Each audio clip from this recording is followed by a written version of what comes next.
Today, the topic is love. Everybody wants love. We want to be in love and be loved and so on. So in any topic, anything, our access to that topic is through language. The distinction of words that highlight different meanings and relationships. So we have subject, verb, object. This is fundamental.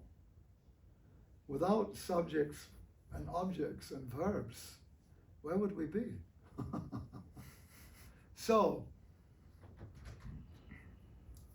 language evolved, language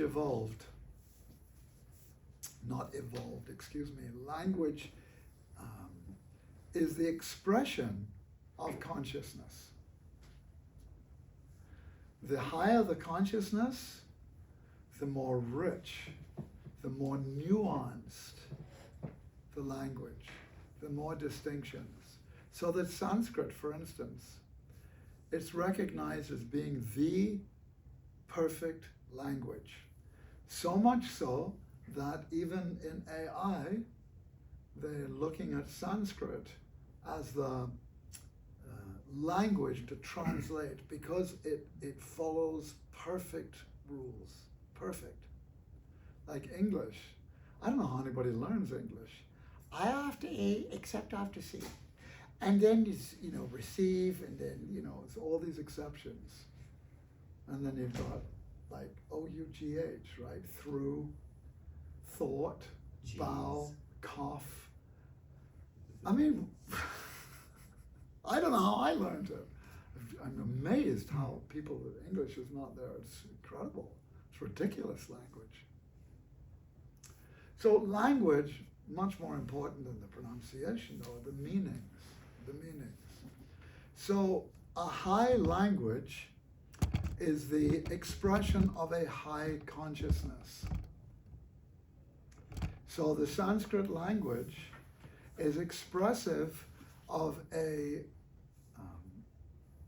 view that recognizes the existence of the soul, the existence of God, the relationship between the soul and God, the relationship between your soul, my soul, everybody else's soul, our relationship with matter, this material world, the relationship of God with matter.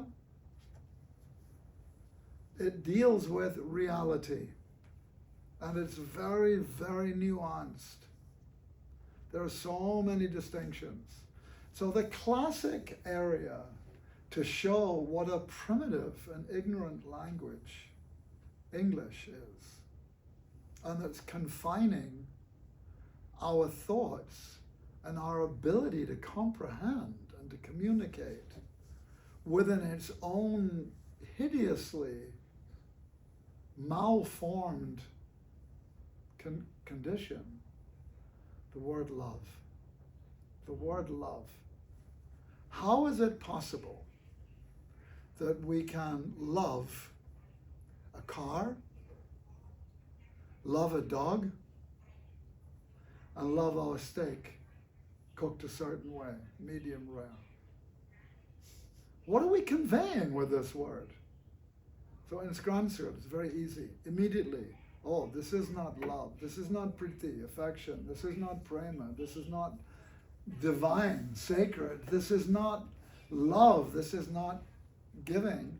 This is taking, only taking. The word is kama, not karma, kama, lust. The accurate thing to say would be, I lost my car, I lost my dog, I lost my steak. I want it, I enjoy it, it's for me. And if this animal woofs with pleasure when he sees me and licks my hand and wags his tail, and I like that, he's my dog and I love him. And if this other animal tastes good when it's been butchered and grilled over a barbecue, then I love that. What has this got to do with love? What are you doing for the other? Isn't that the implication of love? Something about what you're doing for the other. How do you love a car? How do you love an inanimate object? It's nothing to do with love. My Gurudev said it's the perfect sutra. He said, love has nothing to take and everything to give. Love has nothing to take and everything to give. But we're using the word generally as an expression of exploitation. Yes, Kevin? What would be the Sanskrit word for divine love? Prema. Prema. Yes. What this means, it means that you have totally given yourself to the pleasure and service of the Lord without any conditions at all, regardless of what you may or may not get out of it.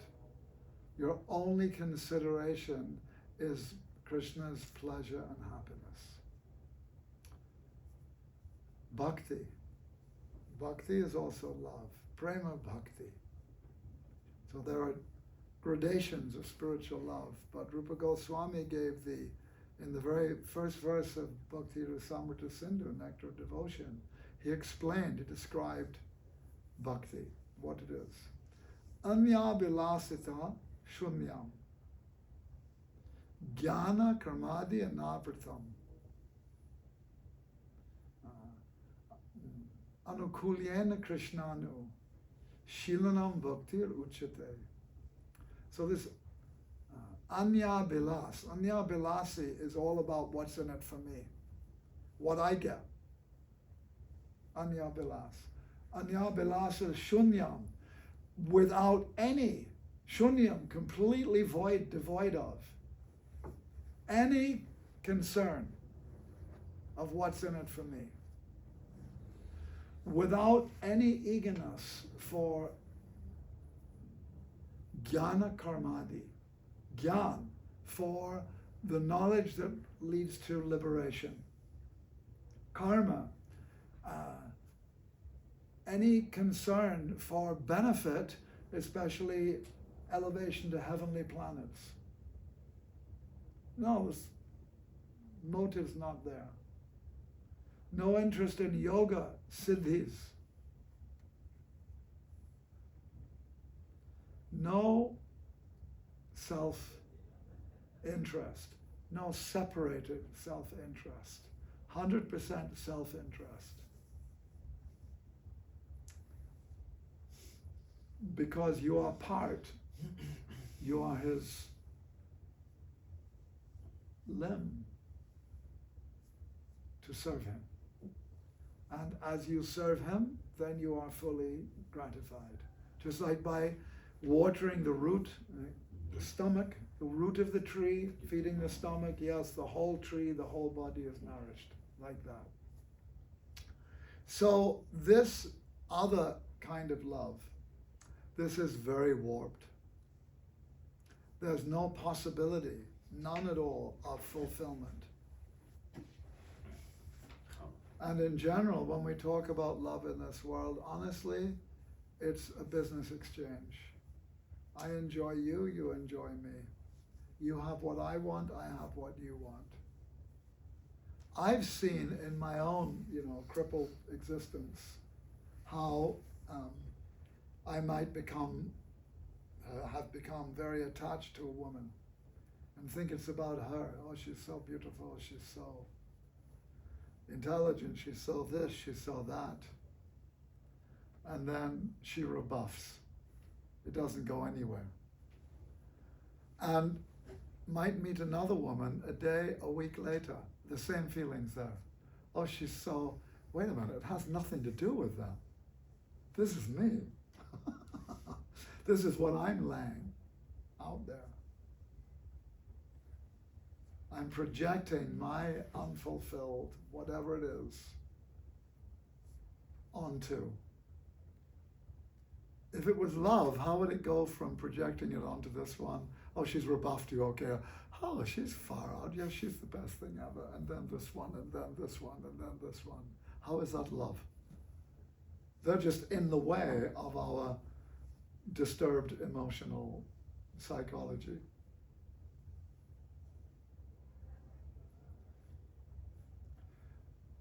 So then, if I'm the same way, right? Then how do you love Krishna unconditionally when you're conditioned to love in that way? Oh, that's fine. Because we are, by nature, spirit soul, free of conditions. That's our natural state. Our habitual state, the conditioned state, is purified, removed bit by not waking up and nourishing our actual original state. By developing bhakti, purification from all the unwanted things, anarthas. My guru, Srila Gurudev, was famous for saying, don't think, first you have to become purified, free of all these conditions and so on, and then you can bhakti. No. First, bhakti. How will you get bhakti?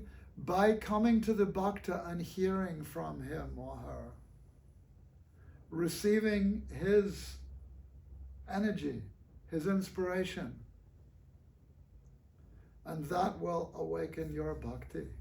That's why it's so important that in time you will meet different wonderful, pure devotees coming through town. Don't jump on the first one you meet. Oh, maybe he should be my guru. Just be patient. And if you feel like in your heart, just, that's all right, then that's also Krishna's. But first develop bhakti. Then all the conditions will go away. A beautiful story. One day, Gurudev was in a festival. He was about to give initiations in the later part of the morning. Then one young man came up to him. He said, "Oh, Gurudev, yes. I was going to take initiation from you today." "Yes, I know." "Yes, but Gurudev, I cannot." "Why?" "Because I understand it's a very serious commitment, and I am not following the principles properly. I am smoking, and I've tried, I can't stop, and it's very dirty, I know it's not." And Gurudev said, "Smoking? This is a very little thing. Don't worry. You take mantras from me. I will help you. You come regularly and you hear from me. You will see soon this smoking, it will just go away. It is not an important thing. Don't think first you have to come to some great level. Oh, then you can bhakti." No. Come to the level of feeling hopeless and helpless and dependent. "Oh, Bhakti Devi, please, if you don't bless me, I have nothing at all. Oh, Gurudev, please. I have no strength, I have no taste, I have no purity, no discipline. I have nothing. I have nothing." This is the mood. So in this mood, slowly, slowly, the conditions will all go and the unconditioned state will come. And you need to be chanting regularly on beats. You need to be performing sadhana. Once you're becoming clear, wow, this goal, this is, yeah, I get it. This is the goal. Whatever else we're doing here, the goal is to become Krishna consciousness. I got that, Krishna conscious. So great. So now you have to make some movements towards. And the movement is the Sankirtan movement. You make movement by chanting Hare Krishna mantra. So you should get beads from me, and you should start chanting regularly. When you wake up in the morning, you should first take your beads and start to chant. 1 round, maybe 10 minutes, and slowly, slowly building up. Yes. Make the spiritual practice a priority. Then you can get results.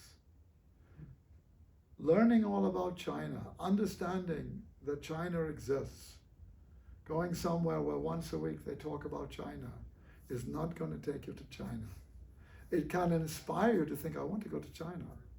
But then you've got to actually buy the ticket, make the plans. Yes. Yes? Yes. Oh, Kevin had a question. And then you. And speak up. Is it possible for man and a woman to use the relationship between the gods as a model for a human marriage, like the love between Radha Krishna? Absolutely not. And yes. It seems as if Radha and Krishna are worshipping each other as all in all and totally giving. There is nothing higher, giving themselves to the prem between them. You don't copy that. Your woman is not all in all. She is not your worshipful deity. She is Krishna and Radharani's servant. And our gurus, they gave the highest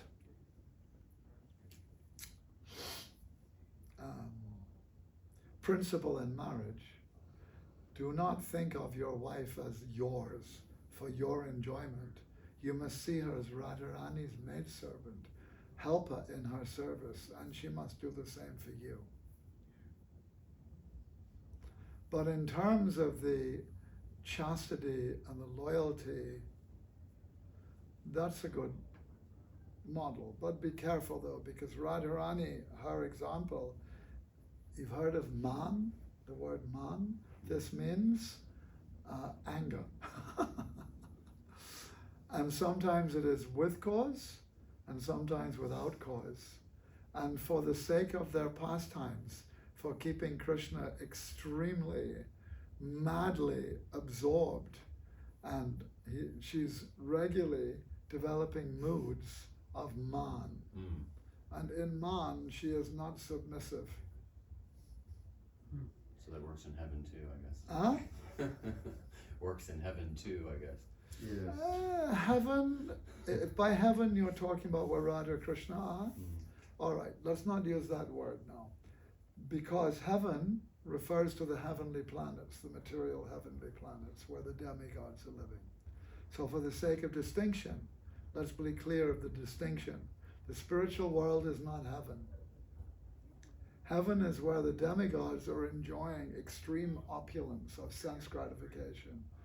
And when we talk of heavenly delights or going to heaven, we want to go to that place where we're going to enjoy like crazy. And Jesus will serve us. God will serve me. How many Christians going to heaven with a view of how they'll serve God? God's just there for their benefit. They don't care much about God. They just think God is this old geezer sitting on a chair who's deciding who's going to go to heaven, who's going to go to hell. That's his job. Then they get there and it'll be first-class accommodations. It'll be very comfortable. You know, we should, I've just realized, get a note and put it on the door. Everybody is welcome here. Because often people come, they see something going on, and then they don't come in. Yes. Very important to know, how can we make people feel welcome? And at the same time, that doesn't mean everything they do is welcome.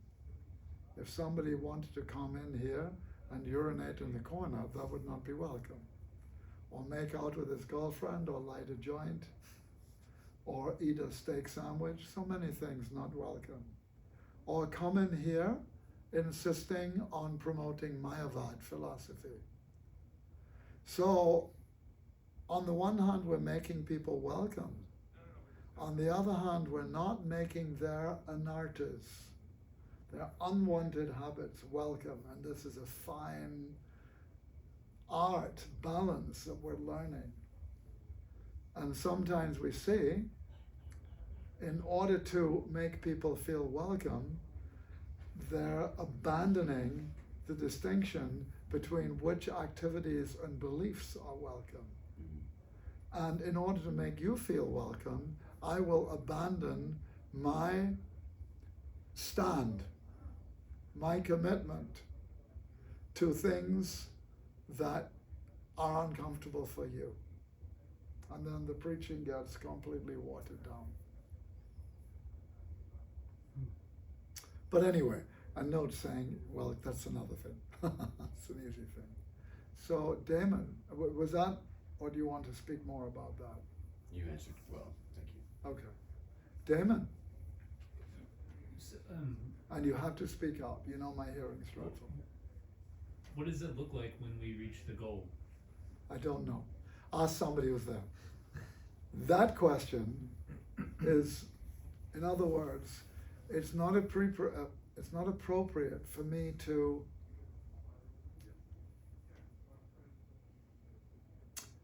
degrade high topics that are beyond our realization into concepts that we can banter as if we have real access to those concepts.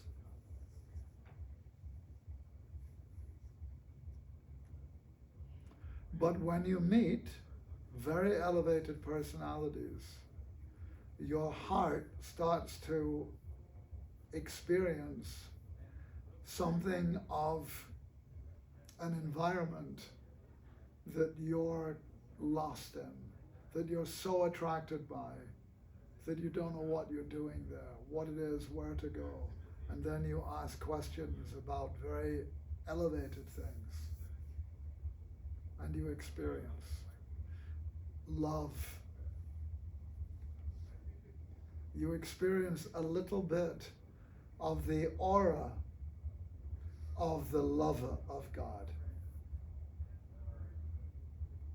But just like Gurudev said when he took devotees to Vrindavan, he said, you are not seeing what I'm seeing. You are seeing dirt, pigs, fighting, traffic, noise, smoking. I am not seeing this. Of course he's seeing it, he just said it. He's observing it on the surface, but he's seeing under, he's seeing Vrindavan. When you read the descriptions of Vrindavan, this exquisitely beautiful place that is so pure and so sweet and so clean and perfect and filled with every manner of beautiful flower and every manner of sweet, beautiful bird.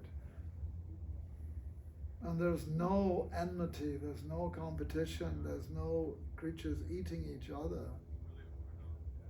Everything is just unlimitedly beautiful.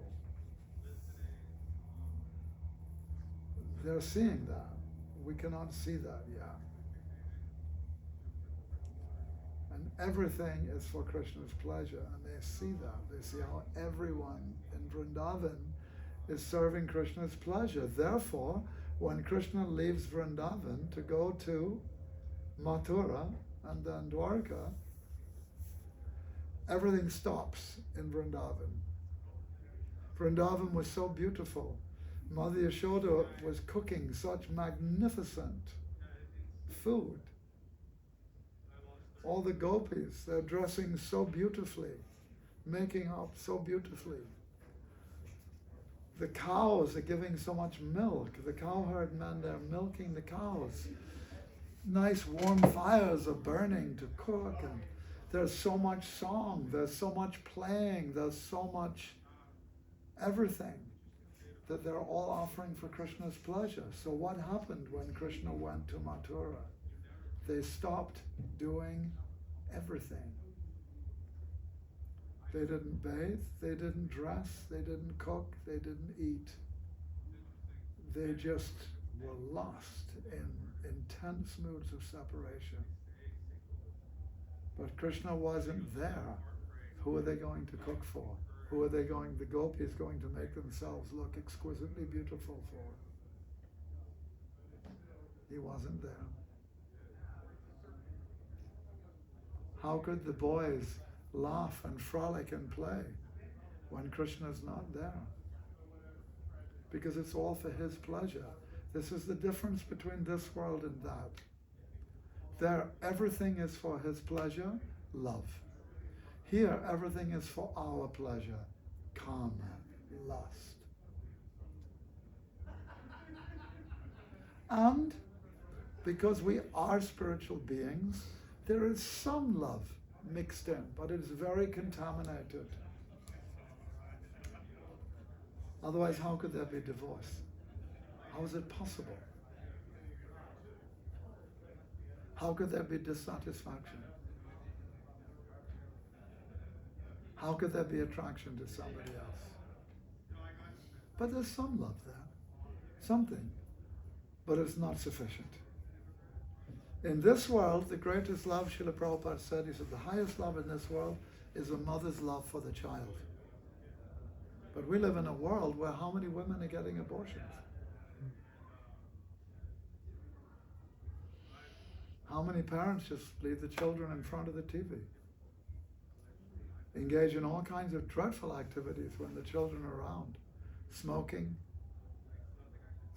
weed, not giving any attention practically to the children. But there's some love there, some little concern, but very, very, what's the word?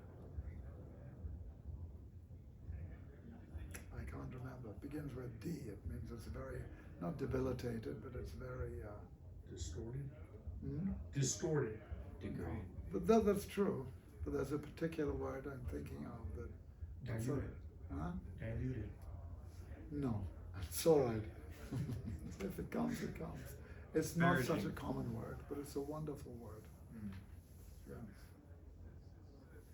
Yes, as you get older, you start to lose some of your distinctions of language.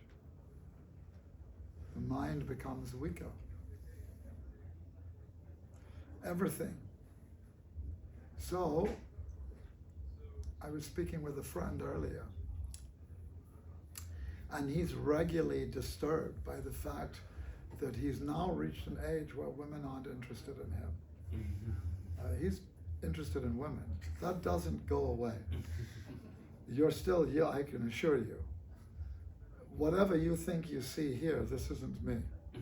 I'm this eternally young, attractive, frivolous, flirtatious, every woman wants me kind of a guy.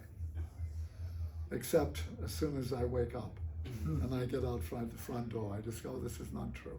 It's a very difficult pill to swallow, aging. And I said, you should understand all those experiences you had as a young man that you're hankering for. What did they actually do for you? That chocolate bar you ate last week, how delicious is it today? It's gone. It's never enough, and it doesn't last. And if you take more and more and more of it, then you get sick.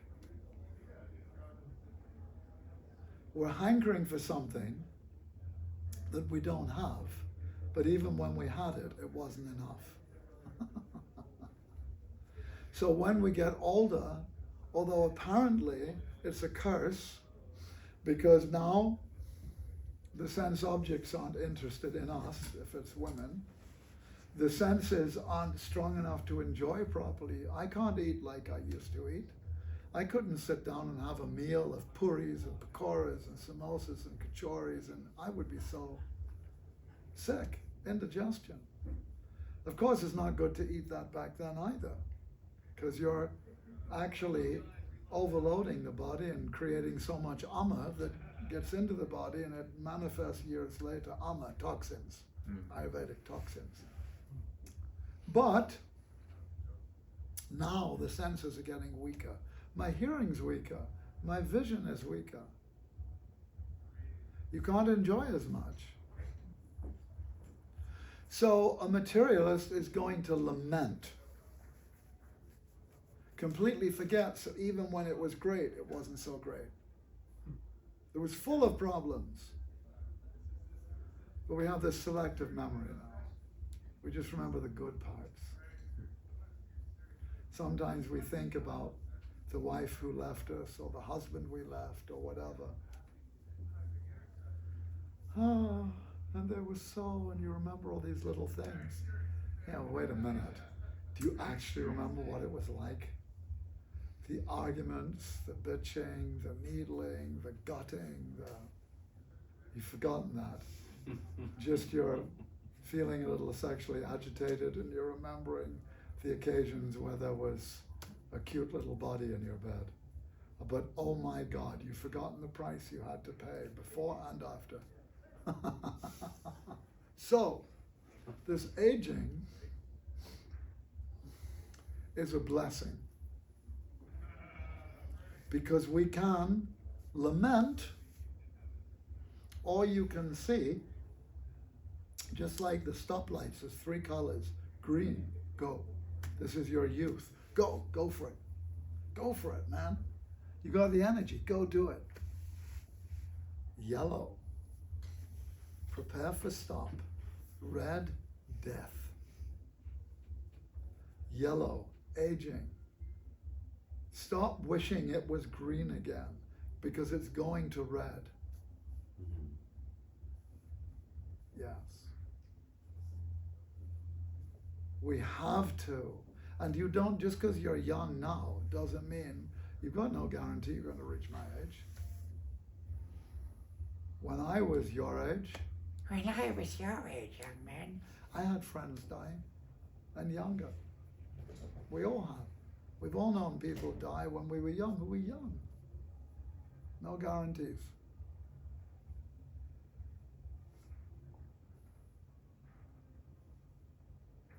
Any other questions? Yes, Paul. Yeah. What are how can one maximize their sadhana to combat the the lust that creeps in if one is lustful, if Yes. one battles with lust? There are several answers. Immediately what Srila Prabhupada said, read about Krishna's transcendental pastimes with the gopis. This will purify your lust. But you should just read about it in his books because he wrote about these affairs in terms of the beginning of Bhagavatam, the first canto. He didn't write in the actual moods of the 10th canto, which are very evolved. And his guru, Srila Bhaktisiddhanta Saraswati Prabhupada, said you should never hear or discuss these pastimes because with your materialistic consciousness, you will actually become lustier from hearing about Radha, Gita Govinda, Radha, etc. So everything should be done under guidance. So read Prabhupada's description of the pastimes between Krishna and the gopis is one thing. The most important thing of all is seek the association of pure devotees and get a little injection of bhakti. Everything comes from them. And the other thing is, meanwhile, all the time, chant Hare Krishna. Chant Hare Krishna. Whatever your state of mind. Have a minimum to chant each day. The proper minimum, if you're serious about becoming initiated and taking this life seriously, 16 rounds a day. But don't stop there. Chant, keep chanting. Yes. Yes? Thank you. Yes, thank you. Anybody else? Yes. So love, what really is love? God is love. Love is Krishna's own feeling about and for himself. Everything that exists is a manifestation of his love. It is all his energy, ultimately Swarup Shakti, Radharani, everything. Krishna is the energetic source, Radha is his energy. Without Radha, Krishna is nothing. This is what my Gurudev said. Brahman, without any, whatever quality you want to name, sweetness, beauty, fun, happiness, Radha, Radha, Radha, Radha. Strength, Radha. Will, Radha.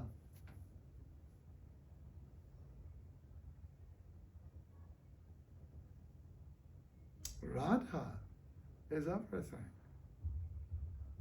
Swayam Vrindavan.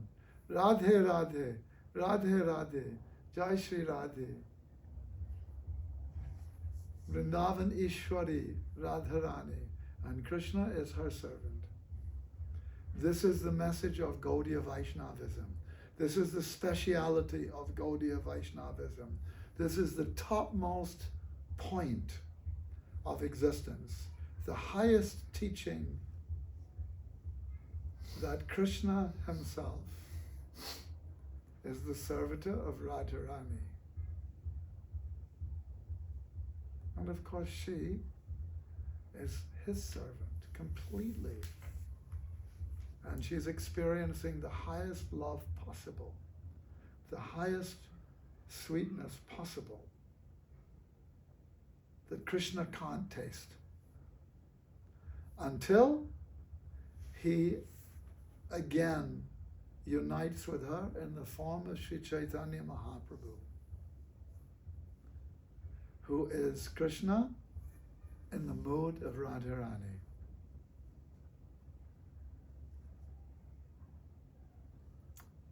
So love is Krishna's nature, Krishna's energy, Krishna's mood towards himself, and why we exist.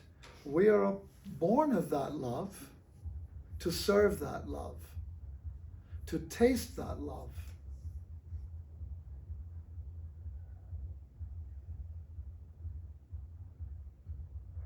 By serving that love. By serving the love between Radha and Krishna. That's our love. And that's where we know ourselves. That's where we become self-realized. When we are qualified for our Guru to reveal to us the specifics of our position and nature as servants of Krishna. Who I am. What is my specific nature? What kind of a servitor am I? What rasa am I in? What is my identity in the spiritual world? And then the love becomes then it's pure, perfect,